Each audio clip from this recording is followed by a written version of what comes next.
Well, folks, welcome to one more edition of Politics Done Right. I'm Egberto, Willies, your host. Thank you so kind for being a part of the show. We got a 55-minute interview that I did on my book and several progressive things with the Texas Grassroots Alliance. But you know what? We're going to have a great show to show you with this. I'm going to get started in a minute. Yes, I understand about the drones. Let me tell you, Iran did not want to cause any damage in Israel. They wanted to make a point, to let Israel know I can get there. If Iran wanted to cause some damage, all they had to do, instead of releasing 200 or 300 or so drones, they could have released about 500 and so on. They would have overwhelmed the Patriot system, the Iron Dome, and all these others, and enough of it would have gone through to make a difference. They just wanted to show that, remember, we can get to you. And just like the United States can get to you from in South Carolina, they can still get to you over there.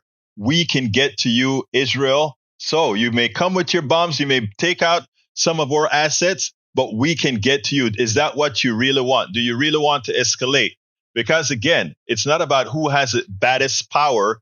It's about who has the ability around the world to use it. When Israel invaded Syria, the embassy in Syria, they invaded Iranian soil. That is just like somebody going into the embassy in Israel and attacking us, or going into the embassy elsewhere. But I spoke about that on KPFT this morning. I'll try to process that video and put it out subsequently. But for now, ready for another FU week. No.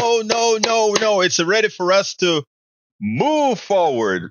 I am positive of what's going to be occurring in November. We are going to make a difference. But anyway, folks, let me go ahead and get that video started because it's going to take up most of the time. So let's get busy. Welcome, Bruce, Lee Grant, Yvette Avery Herod, Dave Denny, Michael Rudnin, who's feeling sick and tired. Come on, Michael, we're going to have to fix you up, brother. But we're going to be fine. Here we go. This is Texas Grassroots Alliance live stream, and I'm Neil Aquino with the Houston Democracy Project, Alexander Montalvo with the Texas Grassroots Alliance, Tarrant for Change, our guest, Egberto Willies of the Politics Done Right broadcast in Houston, KPFT. But we're discussing today his book, Tribulations of an Afro-Latino Caribbean Man. Hello, Egberto. Thank you for having me, Neil, and thank you for giving me the opportunity to discuss my new book. You're always providing opportunity. Your show is extremely open, and your two shows always provide opportunity for activists, for grassroots folks, for rank and file folks. You even occasionally have an elected official on. We haven't stooped so low here at Texas Grassroots Alliance live stream, but maybe someday we'll take the plunge. Egberto, tell us who you are. Well, I'm Egberto Willies. I'm originally from Central America and Panama specifically. I came to the United States in the early 80s, late 70s to go to college. I did my stint out here as usual. I did all the things that I needed to do to get my degree. And what I did with that, people always see me with this smile and I'm always positive with everybody, etc. And some have the tendency to believe that what that means is that, well, I'm that special kind of black guy that doesn't have any issues. Sure. Well, I always tell people that no. Disposition have little to do with the tribulation one has to go through based on who they are. And I use the book as an opportunity to point that out for all sides, not just white folks or black folks or everybody in between, but to let folks know there are tribulations that we all go through. And the book is really meant for every single person to see what an individual can go through and how one can supersede that. And so, and you're juggling, so that the title, Tribulations of an Afro-Latino Caribbean Man. There's about 3 identities in that, right? Right. And you're an American citizen, so there's another identity. Citizen. Yeah, you see, I walk out of a car. I'm a black man. That's all anybody sees. If a cop stops me, I'm a black man, Right. So I suffer whatever grievances that pigmentation gives me. But then there are some issues also where I am a Latino. I'm a Spanish-speaking country with Spanish culture, etc. I don't share all the same cultures of my black brothers and sisters in America. And I'm also Caribbean, which also has its own flavor of identity. So I sport them all. And then lastly, I'm an American. And I believe in the country, and I want to do for the country just like any American wants to do. Right. So you grew up in the Canal Zone, proximate to the Panama Canal Zone, correct? In it? It's amazing because, I mean, people are just love to hear, wow, the canal is this great operation, right? When I was 5 years old, I could walk up a hill and look down and watch the ships go through something called the Culebra Cut, which is the biggest cut between mountains that was done for the Panama Canal, and watch the ships go through. Okay. What tourists do there, I did whenever I just wanted to go up a hill and take a look. So So John McCain, for example, was born in the Panama Canal Zone. Yes. In as much as John McCain was born in the same exact hospital that I was born in, right, Pocosolo, guess what? He had an American passport. I have a Panamanian passport. So did the law, why? If he was born on American soil and you were too, what was the law? What was the difference?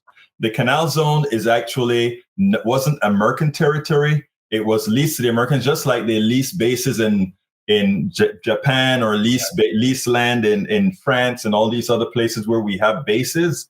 That's all it is. So notice that whenever you were born in France, or if you're born in Germany or whatever, you go to the consulate to say you were born of American parents, so you want to ensure that your kids are native-born citizens of America, even as they were born in a foreign country. And that's what gave McCain his U.S. citizenship and not Panamanian citizenship, because in reality, he's a Panamanian. If you're old enough, you remember the fuss over the Panama Canal Treaty, right? It was Jimmy Carter took a lot of political heat, and Ronald Reagan, he wanted to give it back. And Ronald Reagan said, we paid for that canal, right? It was a jingoistic, nationalistic issue. It is amazing, because the reality about the canal is stark. I mean, Panama wasn't a country in 1903. It was actually a province of Colombia. Mm-hmm. United States asked Colombia to build the canal. Colombia said, hell no. The Lesseps and France was already attempting to build a sea level canal then. But then, the United States, remember, speak softly and carry a big stick. Right. The United States got some rebels in Panama to create a revolution, and to stop Colombia from enforcing their territory, they parked a battleship outside in Colón, the city that I'm from, right, to let Colombia know with no uncertain terms, Panama is a new country. United States recognized them immediately in 1903 and signed the Panama Canal Treaty in 1903 with people that weren't actually Panamanian. Did you interact with Americans? Was there Yes, I was born on a canal zone. My parents lived originally in Colón, and then when my father got a bigger job, he then moved into the canal zone. And so while in the canal zone, Panamanians lived together. There was segregation. Panamanians lived together in communities that were actually substandard now that we know it. And Americans live in other sections like Margarita, Gatun. Those places were for Americans. Arco Iris, Rainbow City Corner were for Panamanians. Now, they also had two different school systems. Our systems were called the Latin American school systems. The system for the Americans were the standard American system. They made sure that the Panamanian kids and the Panamanian folks didn't really interact. So you came to America. Why'd you come to America? Because America really has some of the best universities on the planet. And, the selling point of America is actually great.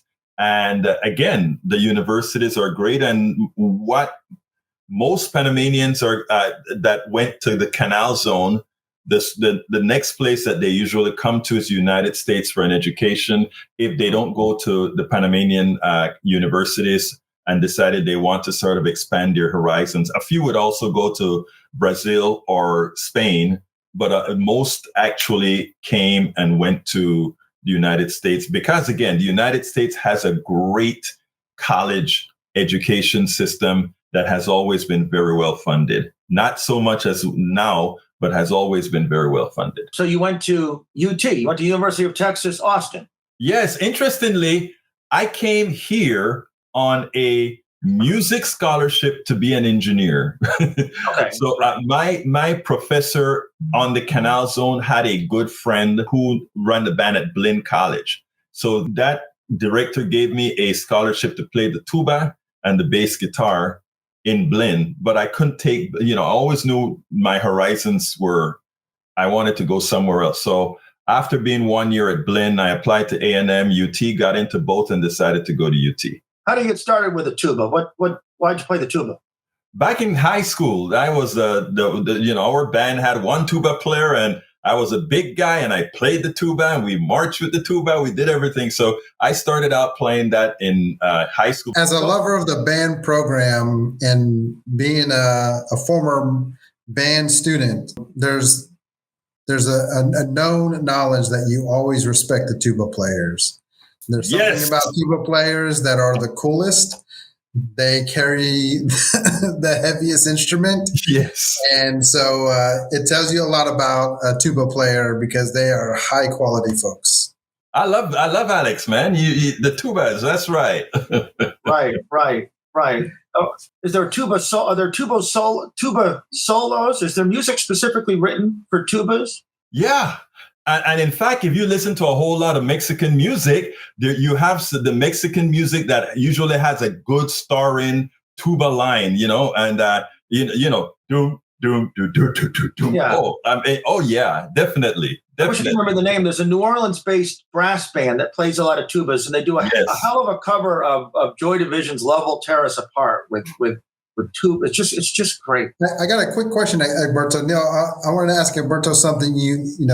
There's this musical connection, right, with the Latino culture. Your book is about, you being a Caribbean Afro-Latino man. And you talked about how there's, definitely a distinction between you and other Black community members who are born in the mainland of America and not a part of the Latino community. I would love to get your perspective just because of this history, because of the experiences you have. How has that been navigating the Latino community and the Black community? What are some of the things that you feel are crucial for folks to understand what it truly means to be Afro-Latino? And let me add to that. You wrote of an Afro-Caribbean Latino solidarity. Yes. In your book, right? So let me add a dimension to that identity question that Alex. I think that's great, and that's an important one. I told two stories, one being at Blinn and one being at UTA. So I'm going to try to combine those two stories. When I came to the United States and I went to Blinn College, I'm a young 18-year-old kid. And you know what young 18-year-old kids look? They're looking, I see a whole bunch of girls standing up here. And these were a whole bunch of, Black girls that were in the, they were cheerleading or something like that at Blinn. So I walked up and I started to talk, and in Panama we call it estoy dando mi piropo. I'm giving my little thing to try to get a lady. And they laughed at me, right? Because it was sort of this guy sounds funny and his approach is different and all of that. But interestingly, the white girls, they were like kind of intrigued, and they really wanted to talk to me and were like very accepting. And of course, the Latinos just slapped me around. We'd go because we all partied together, etc. So it was an interesting dynamic that at Blinn, the women that gave me the most play then were white women. When I came to the University of Texas, the first place I went to was an institution, meaning the group that I was going to be a part of was the Afro-American Culture Committee. I said, okay, I'm going to go to UT. I'm going to become a member of this committee.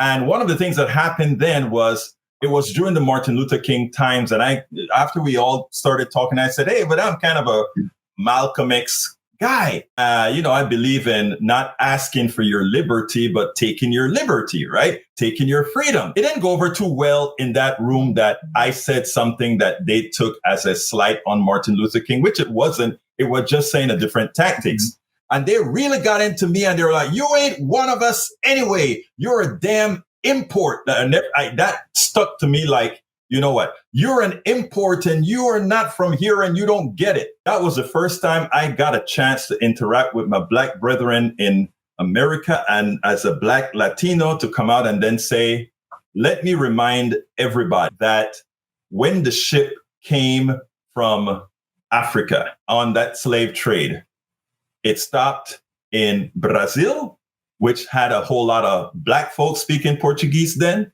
It stopped in Panama and Costa Rica and all these other places where you had brothers speaking Spanish. And it stopped in the Caribbean with the British, where we spoke English. And it then came to the United States. Remember, they all picked us up from the same place. So while we speak a different language, we all share the same history of colonialism, of slavery, of being abused, no matter what part of the world we're from. That sort of brought me into the Black fold. I mean, but it also, there were also issues then with American Latinos, because again, American Latinos didn't quite have that history. They're just now really learning about, well, I'm talking about in Texas now, about the Dominicanos and the Cubans and all that stuff. So the dynamic that one has to travel living in these, not only pigmentation cases. I don't like the word race because race is a stupid thing, but whatever. When you're living in this space, there is race that I don't like, but there's also ethnicity and culture, and they're by no means the same thing. And these are things that one has to navigate. And I've given the story about a Panamanian that I grew up with, not ever thinking that this guy had white skin. He came here and I was the only person he knows, and we were kin folks because we are both Panamanian. And then he discovered his whiteness when a fraternity invited him in. And the fear that he took when he saw me coming, and the phone calls that no longer occurred and all of that sort of stuff. So it's amazing the dynamics that happen. And when I talk about tribulations of what somebody with this ethnicity, this pigmentation and all of that goes through, it doesn't only cover Blackness, it covers whiteness, and it covers what one known as Latinidad, right? The Latin issues that are also there, because they stuff Latinos in one box as if, okay, this is how Latinos behave. A Mexican Latino ain't a Cuban Latino, ain't a Dominican Latino, ain't a Puerto Rican Latino, ain't a Panamanian Latino. Right. And I think that's huge in terms of just the importance of this book that you wrote, that up front and center is talking about identity and talking about, the impact of what identity can do in terms of the experiences you have in life. And I think for a lot of diverse communities, because of colonialism, because of the structures that we navigate through, identity is something that folks are wrestling with all the time in diverse communities in America and in other parts of the world, right, where colonialism has been so impactful and detrimental. So I think it's so important, this topic that you are bringing up front and center, that we really need to normalize more and more the discovery and also just the conversation around identity, because there are so many unique attributes to what makes each of us who we are. And we're constantly trying to fight, this desire for acceptance, right? I mean, we want to be accepted, but we also want to be able to understand who we uniquely are, and how our history and our paths have crossed. So thanks so much for sharing those stories, Egberto, and just for this book in general, because a lot of times we hide from identity, or we feel shame in our identity, or we feel like we need to model certain things we see in order to validate our identity. And it's really important that we just continue to have a space for each other where we can have these conversations. And with grassroots organizers, we see this on the front lines all the time, talking in different communities. There's some assumptions you can make being on one part of town or another part of town, or being with one community culture or another. But really, when you get to know people, when you get to work with people, it really is about understanding the unique identity that we carry with ourselves and how we can help uplift each other in this work. So just appreciate that. Neil, I'm going to hand that off to you, because I know you got some great additional questions, but thanks for that story and just for this work as a whole, Egberto. So you tell a story, you're walking down and some guys in a pickup call you the N-word, but you felt you were certain it was directed at you, and you were with some other Latino folks, right? But they were different pigment. Right. So what'd you think though? Had you been called that word in Panama? Would that happen? Interestingly, in Panama, that word was never used on me in Panama ever. But I tell you, in Latin culture, using the racial terms, I don't want to say come with a bit of endearment, but it has a different flavor. It's not mean like it is over here. Like we always talk about mi negra or mi negro or yo soy mi moreno or something like that. When we're talking about each other, like we kind of give different gradations to complexion, right? But really not in a very evil way. I'm not saying racism isn't there, but it has a different connotation when it comes in the Latin culture. But there, it was shocking when the guys shouted it out from the pickup truck. And I am sure because these were mostly very light-skinned or white Latinos that I was with, they hadn't a clue of what was actually going on. I think two of them, if I remember, they were from Argentina, Ecuador, and Guatemala. Those were the three countries of most of the people that I hung with at Blinn. And so that's where it came, that's when it did happen. And, they didn't have a clue. But I knew exactly what was going on, right? While I wasn't called that in Panama, I saw Shaft, right. In Panama. What are some ways that you can buy the book? It's one link, politicsdoneright.com/books. Not only gives you this particular new book that I have, but the other books that I've written. So it's a good place to pick up on getting the book. Of course, you also get to the site where we do our radio show, which of course you have been a mainstay on, Neil Aquino. He's a beloved member of the Politics Done Right family on KPFT every single Thursday, which we enjoy. I think he has his posse over there now. I appreciate the hospitality of you and the studio crew and the callers over there. You're done with college. What's next? Well, that is, and a lot of what I put in the book is, okay, after college is when real life begins, right? That's when you decide the employment that you're going to have. That's when you decide if you're going to be in business for yourself. That's what determines a whole lot of your life. And so a lot of the stories that I tell in the book are all the different things that occur after college. Yes, I had my tribulations in college. Yes, in college, teachers took you for granted. Yes, I stood up to teachers, etc. All of that happened. Mm-hmm. But the real life begins after college. And from the beginning, when I got into the workforce, it was all there to see. Most people, when they get into the workforce, we just accept things. We accept things for how they are. The only things I accept for how they are is when I'm around a cop. And that is because, well, we all know, cops are always right? And in our society, it seems like cops are always right. So we give them the benefit of the doubt till we get them in court, and we hope we can get dispensing then. But when it came to employment, I was never a pushover. And what I do in the book is I try to show some of the stories that happens to people. For the people of color who read those stories, they're going to understand it immediately.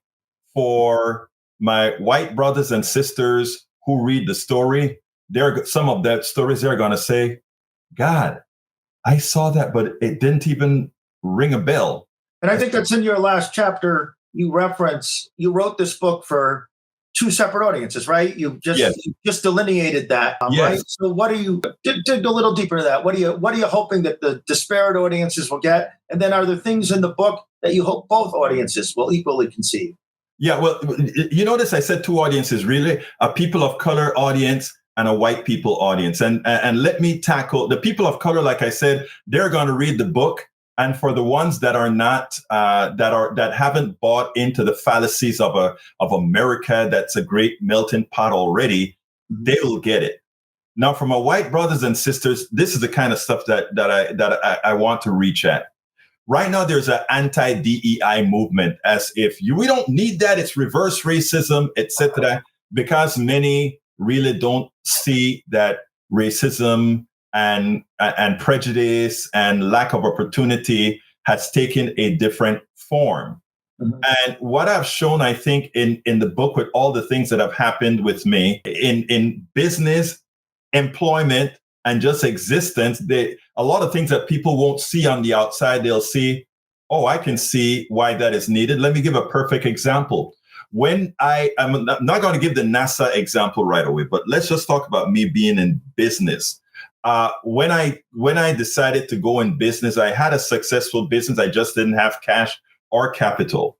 I went to the bank with a friend of mine. Both of us were going to apply for a small business loan. He got into the bank. And by the way, he's a good friend, but he was a coke addict. Okay.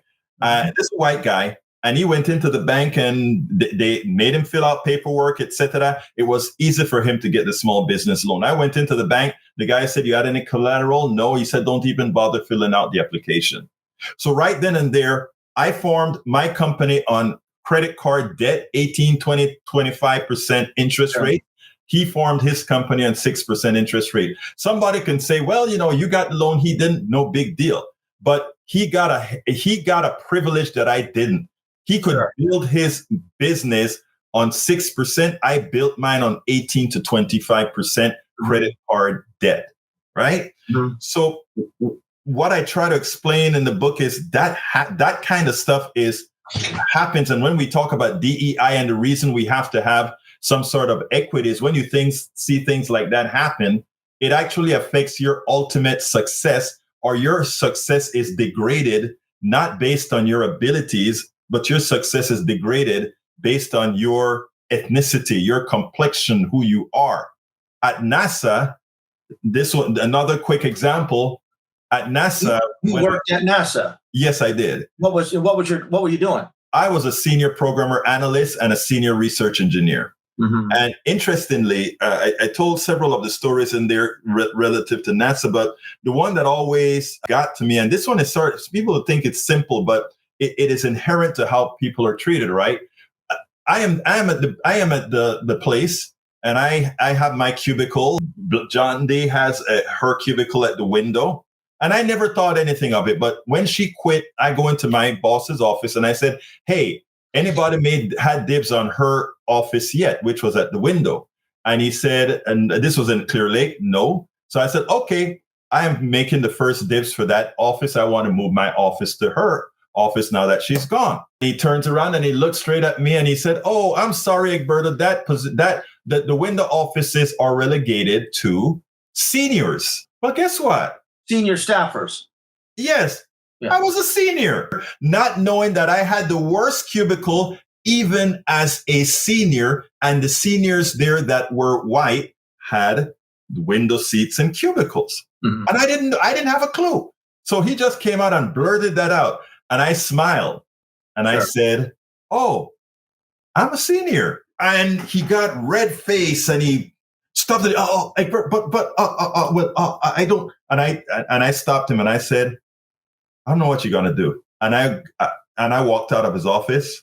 I went to my briefcase, picked it up, walked out of the building in Clear Lake, jumped in my car, and started off. I lived in Houston. I worked in Clear Lake, drove home. By the time I got home, a call came in to let my wife know, and my wife thought something was hell of a wrong, to let me know that, "Oh, by the way, it's yours." But the issue is, why do I have to go through things like this? Right. So those types of things are a constancy, but it's a constancy in the lives of POCs right now. And even, look, there are good people out there that do the right thing, but too many of us are faced with the right thing not being done.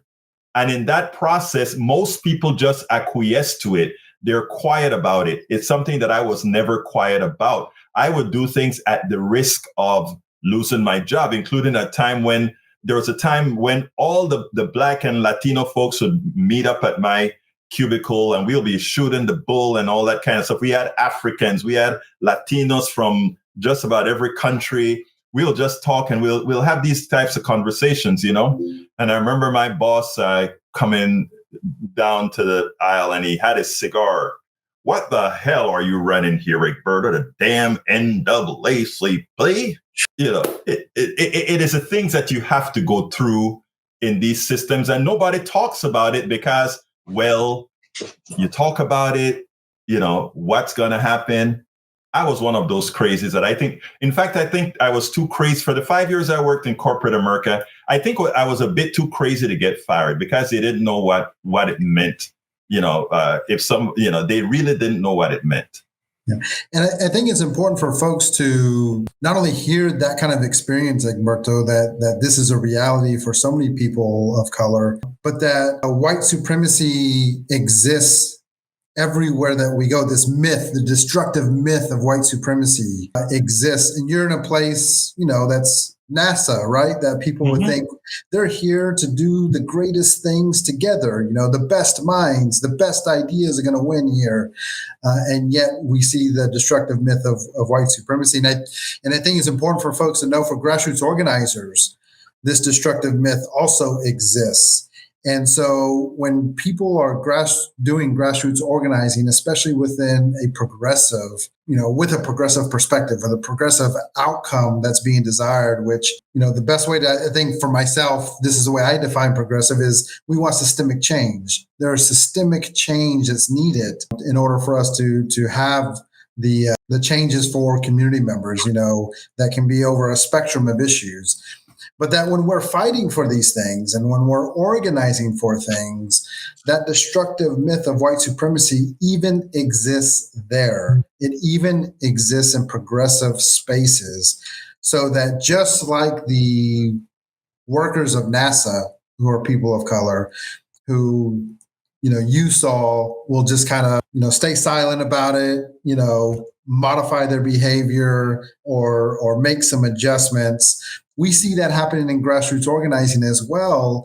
And it's extremely harmful because we're here in a space fighting for the social justice that we're trying to achieve, right? So when grassroots organizers are people of color and they're pursuing funding, we'll see certain aspects and certain mentalities like, no, I actually don't want to receive money because I don't want it to be seen that I'm doing this for the money.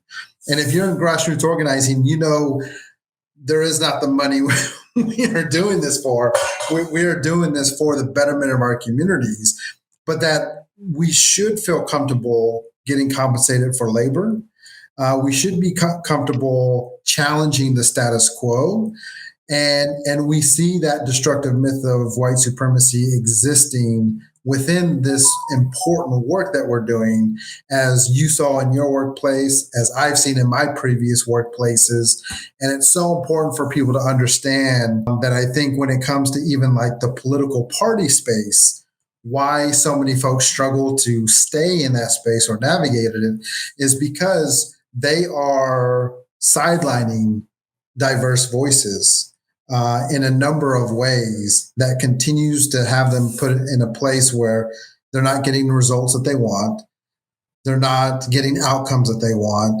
But it really, in order to get those outcomes, it's got to start with the organizing, the trust, the relationships, the community that's going to get us to a better future. And so I think that example for me is like touches right on a nerve of what we see day in and day out. And I'm curious to kind of, as you reflect on that experience in the book and reflect on this experience, you know, here on the live stream, how do you still see that showing up in organizing spaces and the work that you're doing today? Oh, I mean, you touch on a very important thing when you talk about it. It even comes with contributors to grassroots organizations, right? I want to put this in the right context. I have in politics done right. I'm going to kind of shift a little bit, if you allow me this. That's your program.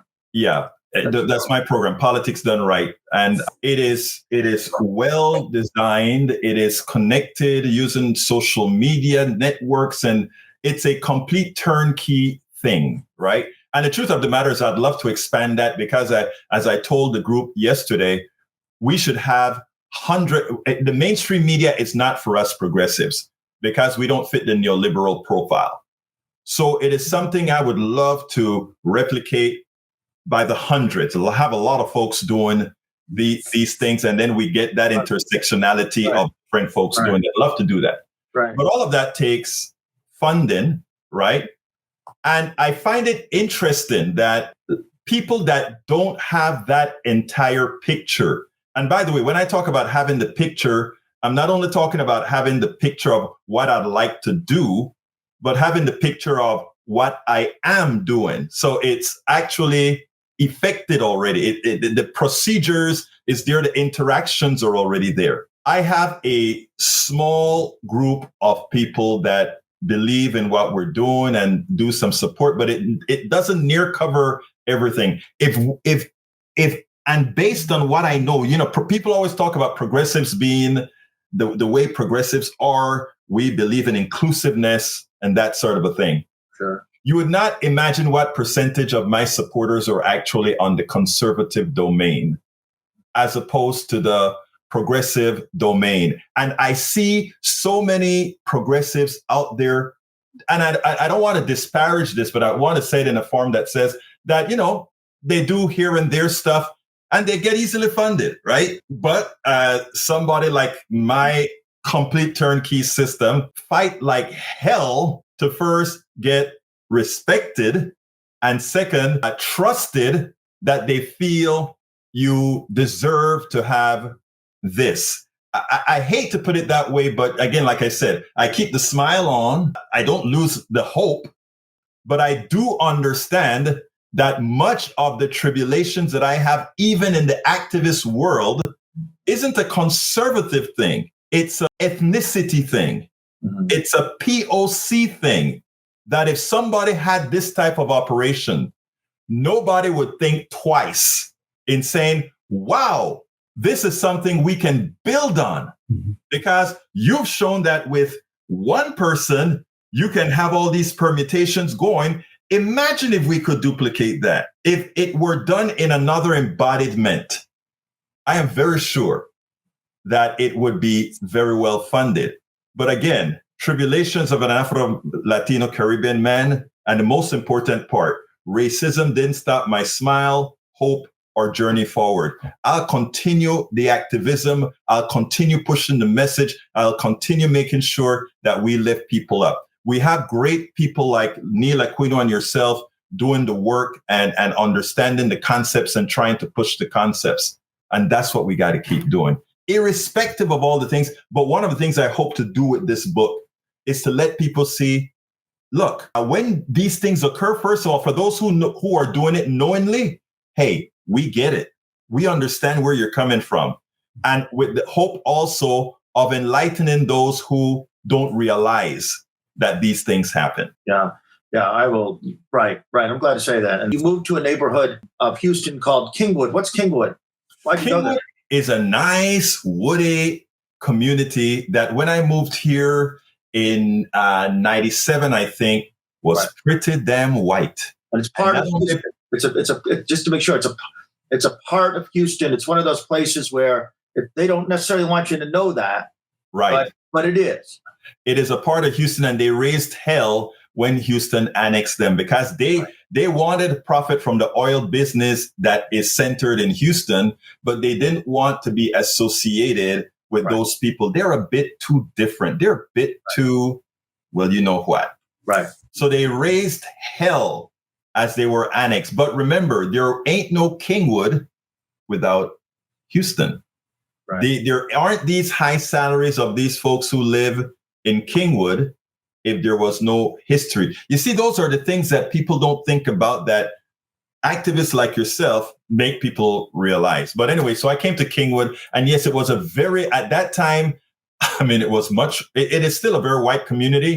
It's not as much right now. I mean, it's not, it still is, but there are a lot of people of different ethnicities that are moving in, that have moved in since then. But one of the reasons that I moved here is not only that it was beautiful with the trees. I love the trees.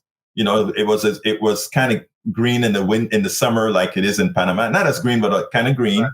And also the school system was very good. So I wanted my daughter here for that purpose. There was extensive flooding in Kingwood, wasn't there, for Harvey? Yes, and interestingly, in as much as Kingwood didn't want to be a part of Houston, Sylvester Turner, one of the first places he came was to Kingwood to make them whole. Do you think, you may not know, but do you think other neighborhoods in the city got an equal treatment? No, absolutely not.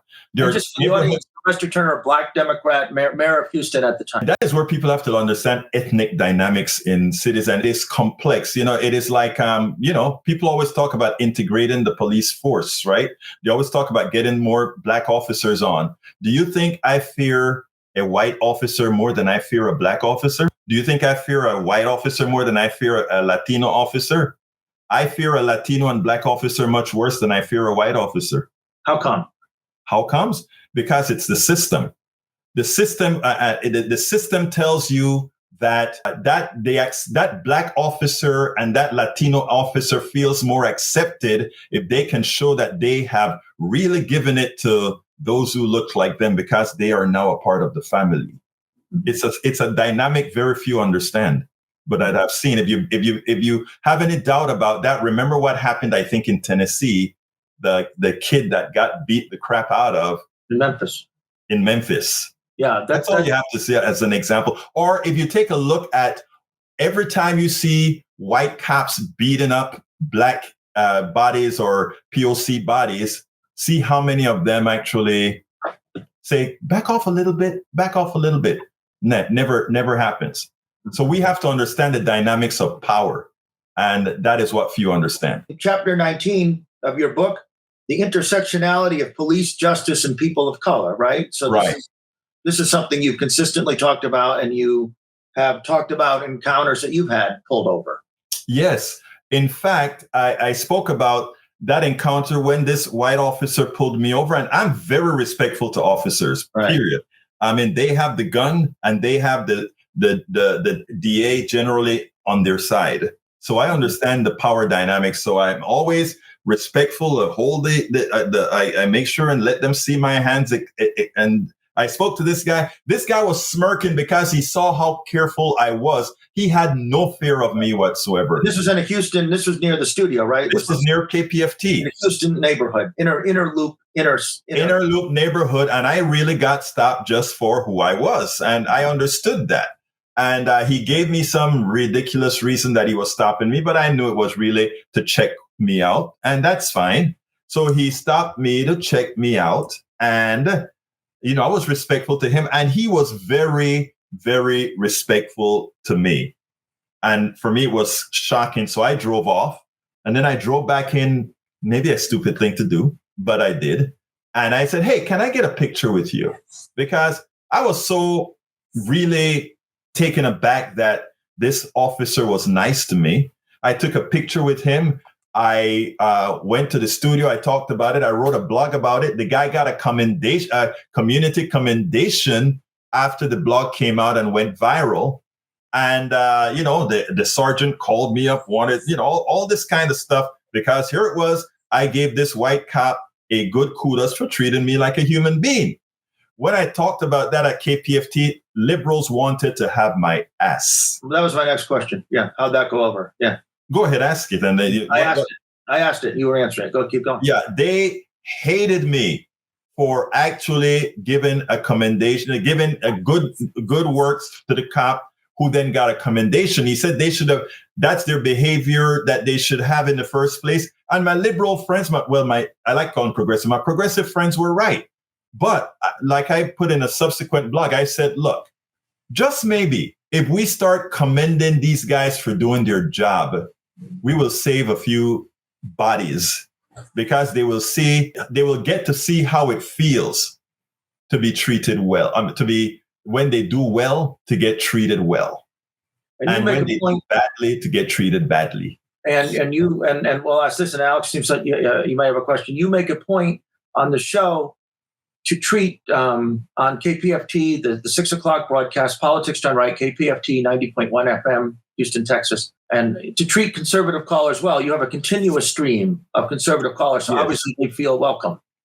Right? I want everybody, conservative, liberal, I want everybody to feel welcome, because my thing is, if we're talking to each other, we're not fighting. So my show doesn't care about ethnicity, ideology, race.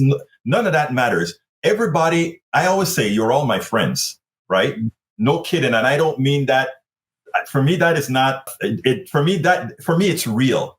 If anybody who knows me knows I have this Latino thing, I come and I'm giving you this big hug and a big back slap, no matter who you are. Get in trouble during the Me Too for a little bit because everybody loved it till I found this one progressive girl that she was in a line of people hugging me and doing things. And when she came about, I went ahead and hugged and she pushed me over and said, I don't do that. And in my mind, I'm like, oh, shoot, my God, what did I do here? Me Too, all that kind of stuff. And, so I stopped doing it. I stopped the hugging way that nosotros somos de Panama, that kind of a thing. And then my friends started saying, what the hell happened to you, Egberto? You're not the same jolly guy anymore. How do you make one person, and that a damn progressive person, one person change who you are? Then I decided, okay, I'll try to just kind of look a little bit more if the person is getting hesitant when we behave the way we behave. So that's about it.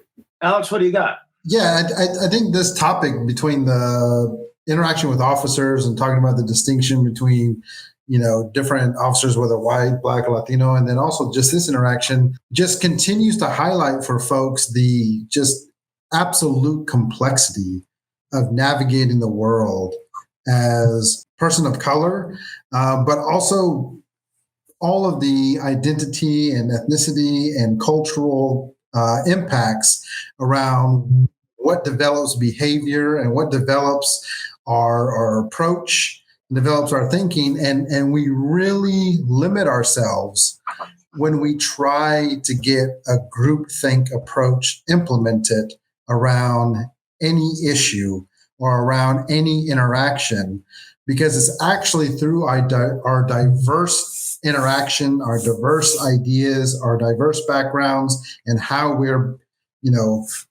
developed different behaviors or approaches or things like that, help us discover what is the path forward, help us test out and think through different ideas. And I think a lot of times we restrict ourselves when we overly condemn a singular act when someone is navigating this immense amount of complexity that you've been highlighting throughout this conversation, Egberto. I want us to be in a position where everybody is allowed to make mistakes, whatever kind of mistakes it is, ethnic mistakes, racial mistakes. I have made them. Okay. Sexist mistakes. I have made them. I want people to know they can make these mistakes, but I also want to make sure that people have a place to land. In other words, engage, do these things, be around folks, screw up. And I want the people who are the ones that are aggrieved to be able to be thick-skinned enough, strong enough to say, I get it. I can actually work with you and say, hey, that what you've done is not right. And that you learn from that. Now, if you keep doing the same kind of stuff that harms people or that shows some sort of a supremacist being, whether it's male supremacy, white supremacy, any kind of supremacy, then after a while, we dump you. But we have to give, I don't know what I don't know. Most Americans are reared a certain way.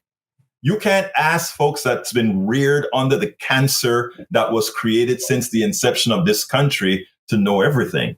So I think the first thing comes in understanding, and I talk a lot about that in my book. The first thing is understanding where people come from. The other book that I wrote called "It's Worth It: How to Talk to Your Right-Wing Relative Friends and Neighbors." It's about, first of all, getting people to trust you. Secondly, after they trust you, giving them the reality that you accept that they'll make mistakes because you make mistakes yourself. And then the other thing is that they have a place to land. The white supremacist, the KKK person or whatever, many of them don't want to be there. They're there because that's their home. That's what they know. And if they felt like they had a place to land, that they could still have an existence outside of where they're comfortable, it'll open the doors, not for all, but some to come and join you. And in a democracy, that's all that we need. You took a turn to kind of a full-time activism. Yes. Why'd you do that? I was always a talker. In other words, I always was a radical. From people will tell you from being in high school. When I got to the University of Texas, I marched with the group that says, "Let's get the University of Texas divestiture out of the South African apartheid regime." Those are the kinds of things that I did. When I joined corporate America, I had to be quiet. It was difficult. I used to blog, and they weren't called blog then; they were called CompuServe. That's before your time, Alex. And it was CompuServe and all those different online bulletin boards and that kind of stuff, right? Yeah. So I used to do that under a pseudonym. When I formed my own software company, I couldn't be this radical out there either because, my customers were from NASA to Boeing to all these oil companies, etc. So I had to watch what I say. So I also blogged under two pseudonyms that you guys could find: Tolerant Liberal and Black Stallion. So I did under these different blogged under these different things. When my daughter got out of high school, that I know that my activism wouldn't hurt her in school or hurt her among her friends. It was like liberating. I started to do radio first in a little radio station in Canada. Then I started to do it, broke out here with the Coffee Party and some other, or moved to Amend and other organizations. I started working on doing radio and blogging and writing. And then when my website started to make enough money, I said, I really got tired of the software business. The software business made me a lot. It bought my house, my cars, my everything. I even got to put away a few bucks that I all spent now because of 12 years of activism that hadn't paid. What happened is the following. I decided to go full activism. I was making enough after I reduced all my costs to do this. Mm-hmm. And then the bottom fell out, meaning Google, Facebook, and all of them changed the algorithm that cut my income by, guess what? I'm talking about by 90%, one flip of the switch by these companies, 90%. Haven't recovered since. But the idea being, we all look whenever things are going wrong. We all say, damn it, this person needs to do something about that. Damn it, that person needs to do something about that. And you have to kind of ask yourself, if you're asking everybody to do something about it or somebody else to do something about it, what the hell are you doing? And the thing is, I had the wherewithal. I knew how to build a platform.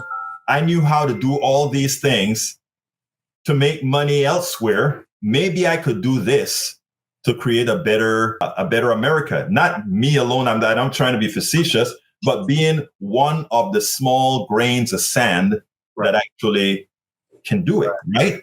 And I did that. Now, it has not been the best move financially at all because I resemble that remark. Yeah. Right? Yeah. But I tell you one thing about it.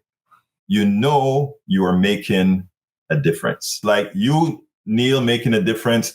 Like you, Senor Montalvo, making a difference. And I think this is so key what you're highlighting, this transition and the cost of this transition and the impacts of, navigating the model as is and then the model changing, is that it's really important for folks to understand that the money in the industry is still there. Mm-hmm. There's millions of dollars going to candidates and campaigns. Mm-hmm. There's millions of dollars going to large nonprofits. Yeah. Both of them collaborate and share labor with grassroots organizers. I mean, we could highlight the number of people, Egberto, that you've had on your show and go for another hour. Mm-hmm. You had AOC, you had, even in the local primary, local candidates, you had Sean Tier and Kim Ogg who were battling over the DA position. So they value the work you're doing. They utilize the space and the audience you've built. And yet we don't see nearly enough of that share of resources going to politics done right from that part of the infrastructure, that part of the ecosystem. And then large nonprofits have also benefited from your work, and I know you've highlighted amazing organizations like the Poor People's Campaign, which may not be an example of someone who has all the money in terms of this work because of what they're doing as well. But there are large nonprofits who have also benefited from your work. And we really need people to understand that the decisions they're making, either in their contributions, in their donations, or in their support, makes a huge difference. And if 10% of the current market share went to grassroots organizers, we'd be set. Egberto, wrap us up. Close us out. First of all, I want to thank the Texas Grassroots Alliance for having me on today to not only discuss my book, but also our progressive movement. Thank you so kindly. Please visit us at politicsdoneright.com. You can get my book at politicsdoneright.com/books. Yeah. Thank you so kindly, Neil. Thank you so kindly, Alex. This has been a very enjoyable experience. Okay, appreciative of your time. Buy the book. It's a great gift, too. Excellent Mother's Day gift, Father's Day gift. Buy a bulk copy of Egberto's book. Move it up the list. This has been Texas Grassroots Alliance live stream. Thank you for everyone for watching and your support, and we will be back at you soon. We spend a lot of time deconstructing the news, trying to parse it into a form. Anyway, folks, I hope you enjoyed that. That was the interview that we did last week for my book. Eric, I'm going to have to take you out for some coffee and slap you around a bit, brother. Love you, but look, let me tell you what free money is, brother. Free money is what pastors get when they pass around a collection plate.